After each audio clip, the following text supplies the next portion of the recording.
Alright, it's time for a climactic battle against Gargarensis, or Gargarensis, either way. This used to be one of my favorite missions, but as I've gotten better, it's become annoying that it has this arbitrary duration. I'm sure you guys can see the impact of that already. I told you, we should have killed Arcantos when we had the chance. Calm yourself, worm. All is not lost. What? How can all not be lost? All of the gates have been closed. We have a plan, my friend. Yes. And you get to play an important part in it. They should have dramatically faded to black right then.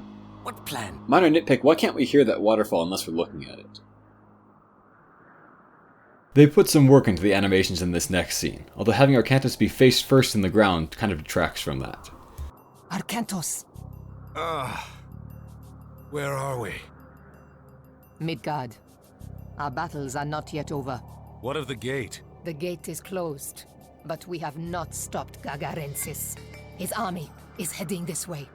I love how this story has so many setbacks for both sides. Keeps things interesting. Alright, let me grab up my heroes here, run them in that way. I'll send all but one of the Ulfsarks in that way too. We can use the And then the villagers come along behind doing some research, especially hunting dogs. Now, Draupnir is named for Odin's mythological ring that created other gold rings, so kind of an appropriate name, I guess, for a gold mining town. Heroes kill that bear to keep it off the villagers.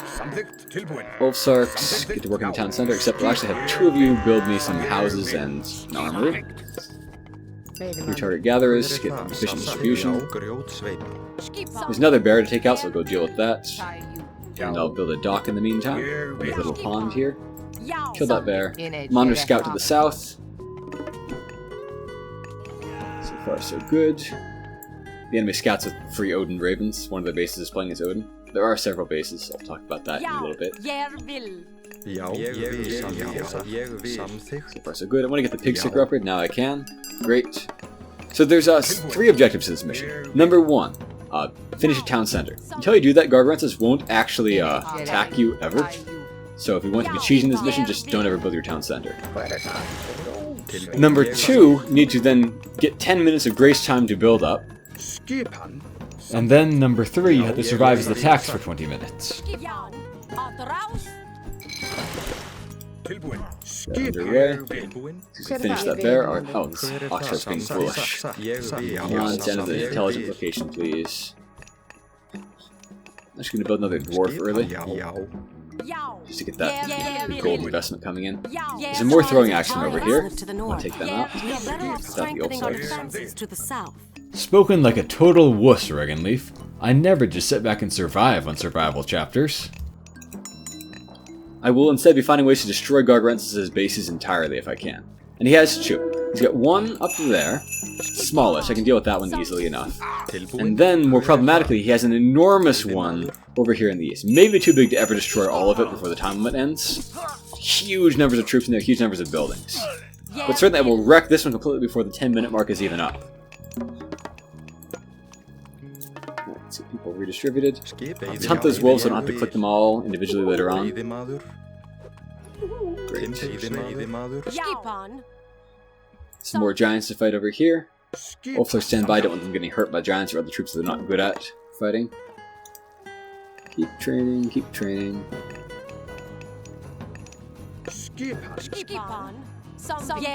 Where's the giant? There it is. Kill that giant. Let me get people retasked onto wood now. More and more. I'm ready to age up soon. Great. Going up this way. Ready to age up. I want Skady. For God power be the most useful. Keep about that many guys on food, but I'll task other people onto gold and lumber. It's important to have somewhat balanced resources. Alright, let's lure out those Jarls. I'll turn around and fight here, and then I'll have the Ulfsarks run in once the Jarls are mostly all occupied already. Honor loves to disobey my orders, doesn't she? Okay. These aren't going badly. I can get this upgrade now, too. And the Jarls will soon be... Ulfsarks will soon be finished with that. Need... not one of those, I need one of these soon. finish these deer. Let's keep hunting deer over there. Lots of huntables on this map. So, don't stop hunting until you've truly exhausted all of it.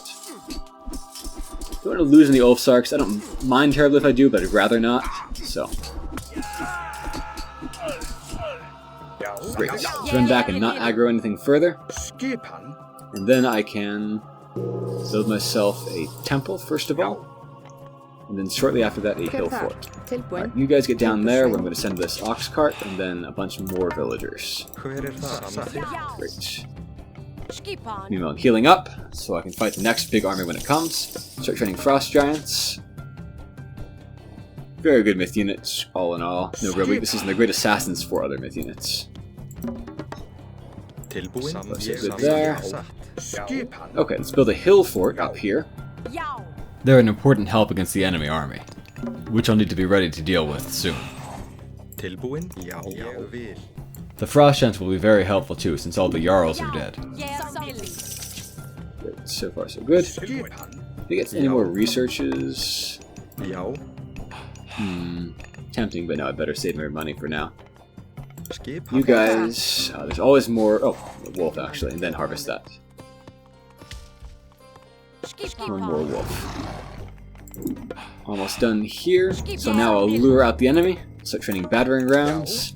Actually send one of these guys down south, kick them out of the control group. Where's the enemy? There they are. Big army. That's okay. Try to train one more, but not continuous after this. Got enough frost giants for my purposes.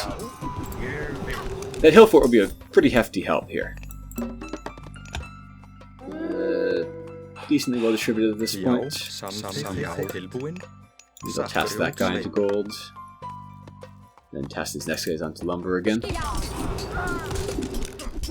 Nope, that's a silly thing for this thing to be doing.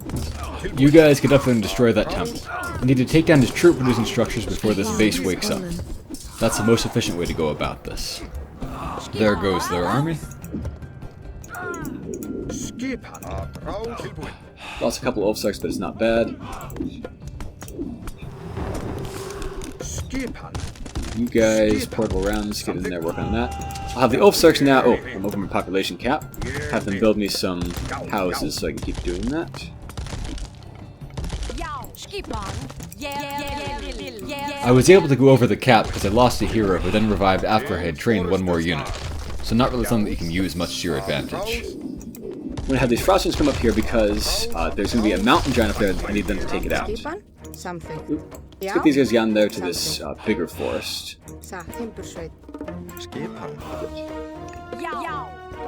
Everybody ready? Let's turn off auto training after that. Easily enough. I think I will now... No, stay there. Pass the next couple onto gold. Maybe I'll make them dwarves, in fact. Great, so far so good. So now there's some more buildings to destroy. Especially their town center over here. And so I'm going to save up some lumber, actually, so I can build some more town centers of my own on the spot. Meanwhile, the frost giants can work on these buildings. Frost giants are quite good against buildings, and against almost everything else. Very well balanced. And that. Oh, there's another one. I've turned off auto training now, right? Yes, good. Good, good. Almost done there. Destroy that. Then that's the only important building. Because after that, it has no more troop producing structures left. So then let's build a town center on the spot. And then let's have these guys run over there where I can get them outside the main part of the enemy base. I'll send our Cantos east to pick up a relic that will be there. And these giants will move south to intercept where some hippocans will spawn. 3 minutes left, so I'm doing quite well so far. Soon I'll have enough to build that. Great. Which we need to get the... That is a good choice there. You guys are crowding each other too much. You guys are crowding each other very badly, in fact. Make sure these passes are walled off. Sure, I guess I could block 3 separate passes. But wouldn't it be smarter to just block the one pass exiting Gargarensis' base, seal him in there and besiege him? Our Cantos thinks too small. Grab that relic. These rocks will vanish when the grace period is up. Alright, great. That part is done. Now they can build me a market back here, and then soon after that another hill fort. Everything is going smoothly, and I now control the entire map. Need to keep retasking my villagers to be efficient. I think the biggest herd is still left. Yeah. Task them to go hunt that, I guess. Could use a few more villagers, not too many. After that, build me a hill fort, and I'll also get the next gold upgrade. Alright, so everybody's pretty much where they need to be. Cantor says that. You guys can build me a temple, too. These rocks don't really matter, I just have nothing else to do for the time being. If I can break through, I guess I can destroy Gargarensis' base a little bit early. I want to get this, but I have other things I need to build, too. And importantly, I need to see if I can get aging up soon. Great. This relic is the only decent one on the map. There's lots of pre-placed terrible ones for some reason. This one will give me a decent savings on siege weapons, which I'll need a fair number of to destroy Gargarensis' base. So it would have been another worthless one if I was just surviving. I'm going to want to just probably sell some of my wood, buy enough food that I can start aging up. Sooner the better. Great. Ball are definitely the choice to go with there. Let's get these guys in here and build another hill fort. Oh, it looks like these battering rams are stuck and still can't get through there. Oh well, it doesn't matter. In like 15 seconds, the rock wall will disappear anyway. Candace will soon be teleported out of here. And if I can, I want to have these guys also build me the remaining houses that I need. Great. Construction and aging up and so forth continue during the upcoming cinematic, so it's good to get them all started. Maybe I'll pick that upgrade up. I want to be building some Jarls as one of my main units from now on. Speaking of which, I don't really need that much lumber, so I'll task some of these guys from lumber over there onto food. I could still use more gold, though. So after this age up is done, I'll say train a few more guys over there. And now...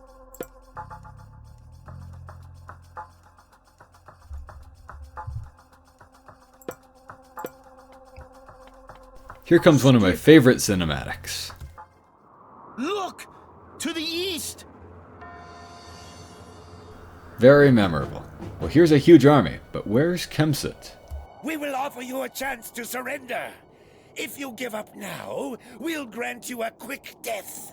Otherwise, I promise you it will be long and painful.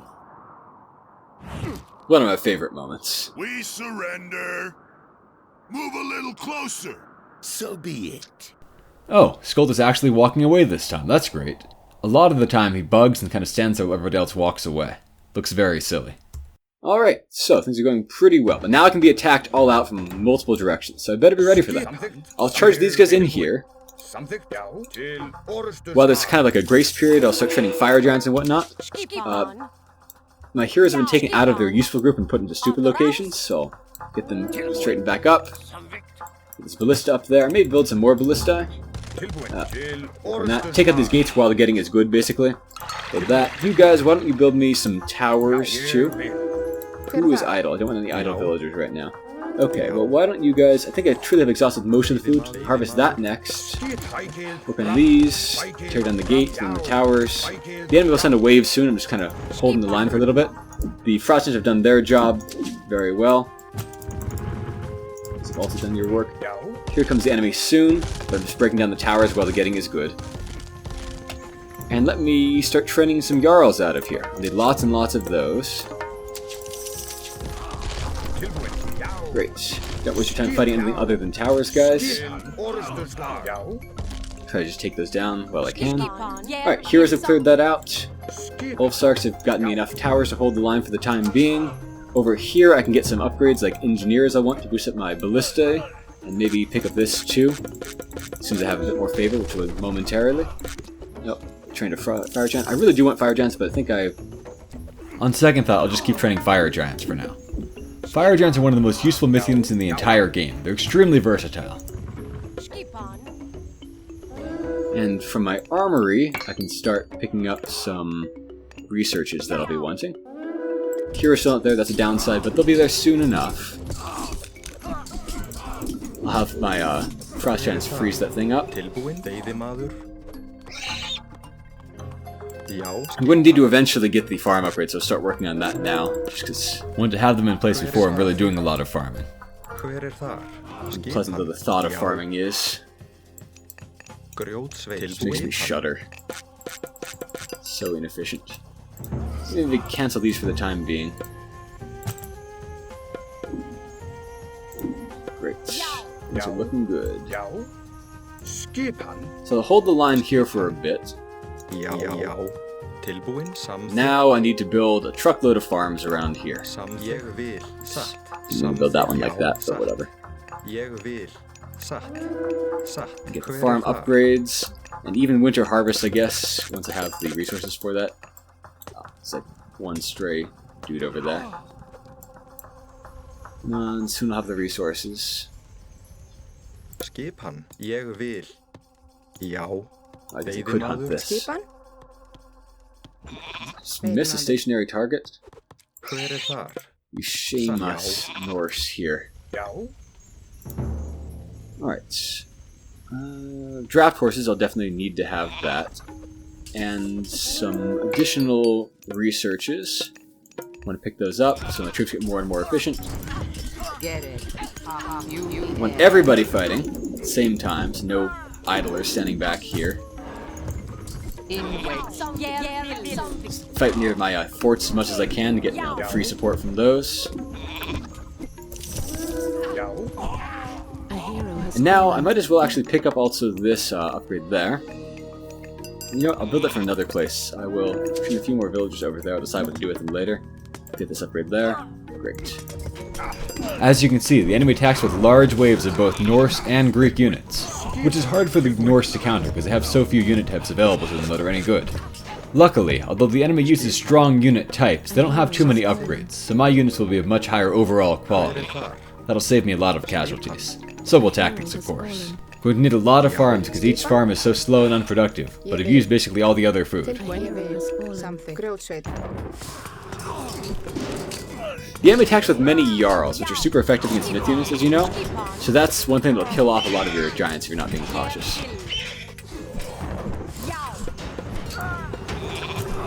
They have a pretty well-balanced army in general, though. They're pretty well equipped for this. I think this is just one leftover soldier who wants to try to rebuild the town hall, but it's finding he can't. Well, perhaps I can use this time to tell you a few Norse myths, starting maybe with the one about Gargarensis and the forging of Thor's hammer, which this campaign was very loosely based on. Much more loosely than the Egyptian campaign was based on the story of Osiris. So, like most Norse myths, this one starts off with Loki doing something very stupid for no reason. While Thor's wife Sif is sleeping, Loki shaves her head. So obviously Thor is not terribly happy about that, and he forces Loki to pledge to come up with a solution to this stupid problem that he caused for no reason. By the way, as you can see here, both Ballista and Fire Giants are great against formations of troops. That's the reason I'm going with so many of them on this mission where I'm always fighting big armies. So Loki goes to these dwarves called the Sons of Ivaldi. Now if you know who Ivaldi is, please tell me, because I've been looking for information about him for years in like every source and saga I could find, and there's just nothing there. Anyway, he asked the Sons of Ivaldi to make a replacement wig basically for Sif, and they agree. So they make this magic hair out of, pure gold that will grow on its own and just be just as great as regular hair, but made out of actual gold. And then to show off, they make 2 other presents for the gods for free for some reason. And sadly, none of these things show up as mythological improvements for the Norse, as they probably could have in interesting ways. Speaking of improvements, as you can see here, Thor has his own unique level of armory upgrades beyond all the regular ones. Basically never really usable, but in this kind of massively long mission, I guess I might as well get them. Anyway, so after making Sif's hair, they make 2 other gifts. They make this boat called Skidbladnir, which is a magic boat that always has wind in its sails, and even more impressively can be folded up to fit in your pocket somehow or other. Which I imagine just sounded wonderful to Vikings who used to dealing with these big heavy boats all the time. Anyway, lastly they made Gungnir, Odin's unstoppable spear, which is featured in this game, and indeed on this map, as a somewhat lame relic. So Thor forgives Loki after presenting them with all those artifacts, but Loki thinks maybe the gods don't have enough magic stuff yet. So he goes and manipulates some other dwarves, Brock and Eitri, and bets them basically they can't make better stuff than the Sons of Ivaldi. If they do make better stuff, according to the gods, then they get to take Loki's head. Either way, the gods get a bunch of free magic stuff. So, pretty much the only time Loki does anything intelligent and useful in all of mythology. So Loki, of course, doesn't intend to be beheaded, so he disguises himself, turns into a fly, and listens in as Brock and Eitri discuss their plan. So Eitri tells Brock basically just work the bellows to keep the forge temperature steady while Eitri does all the actual forging work. So they get to work, they start working some gold in like a pigskin for some reason as materials, and Loki flies in and starts, stinging or biting Brock as he's trying to work the bellows. Brock just toughs it out though. He keeps working the bellows steadily, so Eitri finishes this magical animated gold boar called Gullinbursti. Battle wars in Age of Mythology are based on that. So Brock and Eitri get back to work, and Loki keeps biting Brock, but it's no good. Brock keeps working the bellows. Eitri finishes another gift, this time a golden ring Dropner, which I mentioned earlier, which creates other gold rings out of thin air. Back to the game, something important to note here is I'm going to start training lots of battering rams now that they're fully upgraded. They'll be extremely fast and extremely powerful, and need lots and lots of them to siege of this base. Oh, come to think of it, the ring Dropner also shows up as the Ring of the Nibelung's relic that generates free gold. I've mentioned that before, I think. Speaking of gold, I think I'm going to train some caravans from this market here, task them for that more distant town center over there. I haven't talked about caravans in like a year, since episode 5 or so, but they can generate a fair amount of free gold if you have a long distance route like this. Okay, so back to the myth. So Loki realizes he's in danger of actually losing his head at this point, because these items the dwarves are making are really quite impressive. So he goes all out as they're working on the next one, some kind of hammer. And he bites Brock right in the eye, so Brock has to blink and wipe away the blood for just a second, and that apparently ruins everything somehow. The handle as a result is too short. And I have no idea how the forge temperature affects the length of a wooden handle, but it apparently does. So Eitri bursts in and chews Brock out, and Brock apologizes. They have to look at this magic hammer and they decide, it's pretty good anyway, so good enough to present to the gods, despite Loki's messing things up. And that's why those Thor, pendants and things like that you see in Viking runestones and whatnot have such short handles. It's because of this myth that the handle of the hammer being ruined indirectly by Loki, pretty much.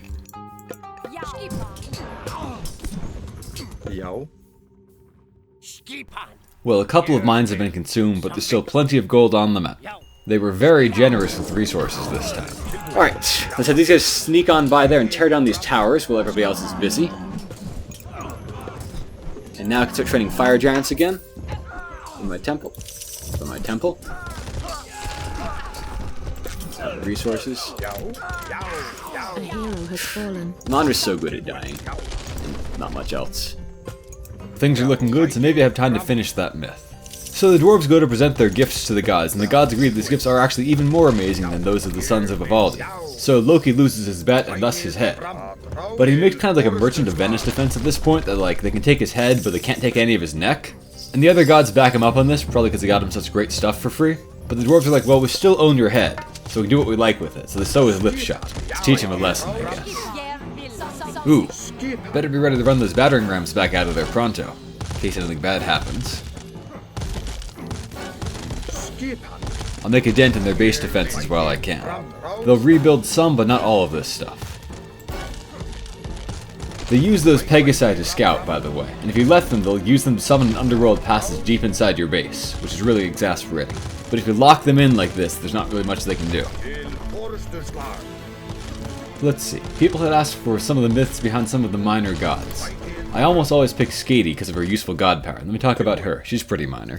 So Skadi and her father Thiazi were giants, and the Norse gods killed Thiazi due to some stupidity on Loki's part and some complex shenanigans resulting from it. So she shows up in Asgard wanting revenge, but the gods talk her into just marrying one of them instead.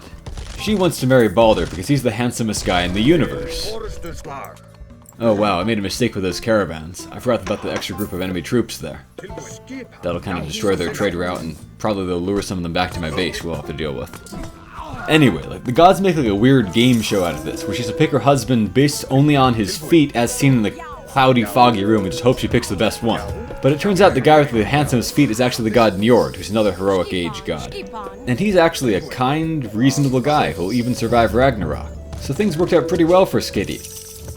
Oh dear, I have really given myself a problem over there. The whole caravan idea was very foolish, it seems. So let's break that thing down while I can, then pull back and have to deal with this two-front battle for a little bit here. That's a nuisance. These Hersier better not kill any of my troops from behind here. Well, being a good strategist is about adaptation, reacting well to adversity and unexpected circumstances like this one. I'll come back from this. Well, and plus that's an opportunity to get some more fire giants, right? Everybody loves fire giants. Grab that. Huskarl's building a temple. Yeah, I really forgot all about those troops there. How annoying. Well, in the meantime, I've got a lot of resources built up, so I'll keep getting upgrades. I will keep getting these guys straightened out. Keep getting these guys straightened out. Fire giants at the ready. And train some more Jarls again. Nope, Dinoram's run back. Alright, things are mostly stabilized. Well, I made some pretty good progress, carved a path like halfway into his base, and I did so without using up any of my god powers. Some good... stupid fences. The auto-attack AI doesn't have any good sense of priorities.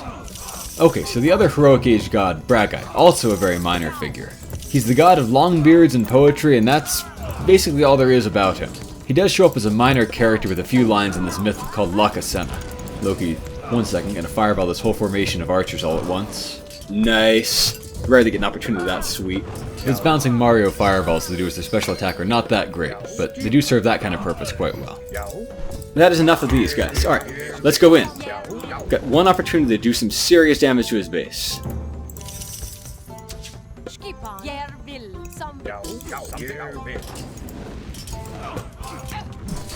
Alright, so while they're busy with that, let's get these guys on down here. I'm going to prioritize his town center, so we can't make any more villagers, and thus we'll have to stop building things back eventually. Then I can make real progress elsewhere. There we go, fire giants. Good stuff. So that myth is all about what's called flighting, which is basically like ancient Norse rap battles, more or less. So you'd really think that would be like Bragai's thing. Oh, there's their villagers. If I kill those, they can't build anything back. Let me get those ballistae on there. Ballistae are not good siege units, but they're okay. Fire giants are very good siege units. They're good at everything. But yeah, no, Bragite is nothing important in that myth. Loki basically just slut-shames all the goddesses at this party until eventually Odin stands up and tells him off. He points out that Loki once turned himself into a mare, had sex with a horse, and gave birth like a weird mutant 8-legged horse baby that Odin rides to work every day. And therefore, Loki shouldn't really be criticizing other people's sexual proclivities. Then Loki drunkenly admits to murdering Baldur, and the guys tie him up forever. Well, I've got a good army built back up again. Got fire giants on the way. Gonna stop training these guys because I have enough of them for the time being. More Jarls would be good, just keep a balanced organization. Don't want cavalry getting a chance to take out my ballistae. A lot of cavalry have bonus damage against siege units. Okay, great. Let's turn that around. Let's have these guys run in here. So now's the time I should use my freeze powers soon. Alright, you guys have finished that mine. Well, here's another gold mine. So much gold. Infinigold. Alright, let me freeze these guys up and let's just go for it. Alright. So, take down as many buildings as possible, as fast as possible.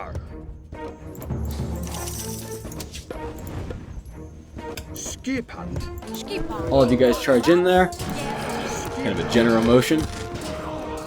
Some troops there who I don't like, who are going to mess up my veteran rams. So I need to train more of them. Take on the temple. Ah, another wave, that's bad. Come on, guys. Such a huge base here, and they rebuild everything so fast. But of course, you were never intended to attack this place at all. It's supposed to be a survival mission. It's supposed to be like Invincible. Who would be crazy enough to attack it, let alone think they could win? This game is great, but it really was not built for players of my skill. Well, I've talked about a pretty broad variety of Norse myths. Their whole mythology, though, is kind of full of holes. We have very, very few sources, because unfortunately, unlike the fairly early Greeks, they weren't very literate. I feel like we're missing out on a lot of stories that we'll never get to hear. But on the other hand, to be honest, as much as I've always wanted to like Norse mythology, most of it is pretty terrible. Better than the Egyptian nonsense, but still bad. The version you get in like children's books, although watered down and censored and so forth, is often better than the original sagas are, because They cut out a lot of incoherent nonsense, fill in a lot of weird blanks that shouldn't have been blank, and this is a shame, because the characters of these myths are often very interesting, and they deserve to have better stories told about them. I think that in a way, Greek and Norse mythologies are kind of opposites of each other. Greek mythology is comic characters treated seriously, whereas Norse mythology is serious characters treated comically. The Greek gods are cowardly, sniveling, petty, cruel, philandering, stupid, lazy layabouts. All of them. They didn't do anything important like create the world or create humans or anything like that either. They just usurped the world from the people who'd done the actual work. Yet somehow, for some reason, the Greeks talked about these people with reverence and seriousness. Not just as cruel beings to be placated, but as honorable and an ideal to strive for. Later writers like Plato and Aristotle went as far as to say that the myths must somehow be nonsense because the myths portrayed the gods as evil, whereas clearly the gods were wonderful. Contrast this with Norse mythology. First off, the Norse gods are actually immortal, and so some of them are quite brave. A lot of them are shrewd, others are nurturing and loving. Unlike the Greek gods who spend all their time at home having affairs or pranking each other, they seem to have a fairly friendly life in Asgard. They have feasts and parties together, they play games, they have fun, they tell stories. They're just a pretty friendly bunch with each other most of the time. Reasonable. There are exceptions, Loki being the most obvious example, who's always a jerk to everybody and is incredibly stupid all the time too. But he's kind of portrayed as like a villain throughout things. He causes problems and then wacky hijinks ensue. But in general, the gods come across as mostly reasonable people who face big problems and solve them through hard work or their cunning. Perhaps most notably, they spend a lot of time preparing to fight at Ragnarok, getting ready for that, making plans and preparations, even though they know that all of them are going to die no matter what. But they know that if they all try their very hardest and fight bravely, they'll destroy all the monsters of the world too. And that will make the next world a peaceful and more pleasant place for the few surviving child gods and the next generation of humans. Strikes me as a pretty noble endeavor, all in all. Oh, and for that matter, they made the first humans and took care of them. And I can't think of a single myth of them wantonly screwing humans over. But for some reason, a lot of their myths are like some kind of bad sitcom. The allegedly smart ones are constantly doing stupid things instead, they just get into comedic scrapes of various kind, comic violence happens to them, and so on. It just doesn't live up to their interesting characters, or the interesting setting that they could have been in. That, to me, has been a lifelong disappointment, really, the more I read about Norse mythology. Ah, well, I suppose we shouldn't expect a literary masterpiece from Vikings. Where did Arcantus go? Is he unconscious somewhere? Let me get those heroes gripped up again. Great. You guys too? Odysseus will show up soon with a huge army. But even with that, you're not supposed to be able to take out this base. I've just annihilated it, though. That made for a much more entertaining 20 minutes than just sitting back in a base while his waves bounced off me would have. Even with the clever but annoying twist of that underworld passage showing up in your base. That's an annoying gotcha for first-time players anyway. Arcantos, I couldn't let you have all the glory.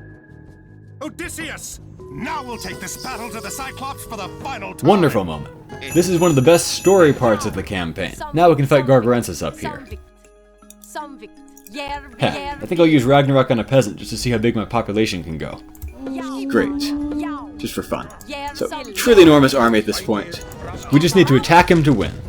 I love how what seemed like a random side quest rescuing Odysseus turned out to be set up for this. That's just wonderful. A fun, satisfying end to the campaign. Just needed to be more challenging before he got here. I'm glad you changed your mind. I was almost home. Then I dreamt of my city in ruin and Athena spoke to me. I know the dream. How did you find us? Well, the horrible roar and the blinding flash of light were helpful. That was the end of this one's dream. We're not supposed to be able to see him over there. And with that finished, I think we should find some ships. Home beckons. A fine idea. Ajax. You're sure you don't want to take him back to Atlantis? Put him in a cage somewhere? No. He'll never set foot in my homeland. This is for Chiron. Very satisfying. I love this game and its story. And I even still enjoyed this mission, though it does have some major flaws. Well, I think it did a pretty great job there, wrecking what was supposed to be an invincible base on a survival chapter. Hope you all enjoyed it. Have a great day, everyone.